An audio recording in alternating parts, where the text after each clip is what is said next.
me and a couple of boys held a gate up against it where he couldn't run out of there. And he went in there now and it's never had nothing done for it at all. It was like a big dog or pet.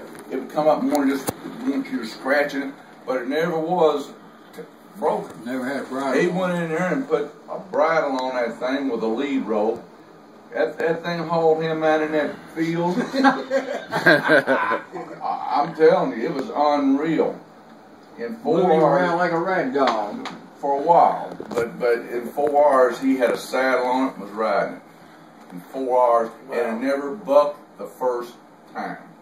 I told him, I said, Tony, I said, you're gonna get hurt.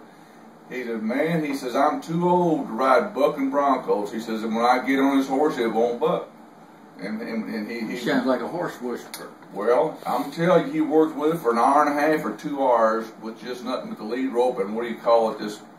It's a whip thing. Yeah. And he would do this and that horse would, and finally it got used to it. Then he'd take that and lay that whip over that horse's back, and and then finally just calm down, and he would holler. When he would be talking, he'd holler. I said, man, he said, you don't want to, of course, as soon as you move your arm, it's going to take, he said, you want to just be doing whatever you want to be doing, yeah, you know. Yeah. It was unreal. Well, anyway, he got this thing, finally, he says, then he put that blanket up on his back, and I thought, well, here we go. It stood right there. He reached down, and he grabbed the saddle, and he folded the saddle up. Didn't try to cinch it up. Yeah. Sat there and let that horse stand there and get used to it. Then he reached down, he got the cinch strap, and he cinched it up. Good and tight. And then he walked up and he laid himself on top of it. He didn't put his foot in the stirrup, he just laid his weight on the horse and stayed there. He said, okay. So then he takes his foot and he puts one foot in the stirrup and he's got to hold the lead. He don't have range, he just got a lead rope, no bridle, no bit or nothing.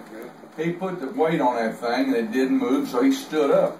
He stood up just like this right here and was doing this number here, and the horse never moved. So finally he got back down again, then backed up again on it, and then he threw his leg over it. No, he didn't throw his leg, he laid his body over it. That way if it went crazy, he could just slide off of it. Yeah. When it didn't jump in, he threw his leg over it. Took him knees, and he says, okay, now, girl, he said, we're going to go on over here. He said, and he pushed them knees like it. He said, we're going to go right on over here, right on over here. And that horse starts walking right over. And then he said, okay, now let's go over here. And he'd move him. Yeah. Goofiest thing you've ever seen in your life. I mean, or not ever to even have a bridle on that thing. But then Raymond Keith got up on it and rode it. Didn't take off and lay up, but got up on his back.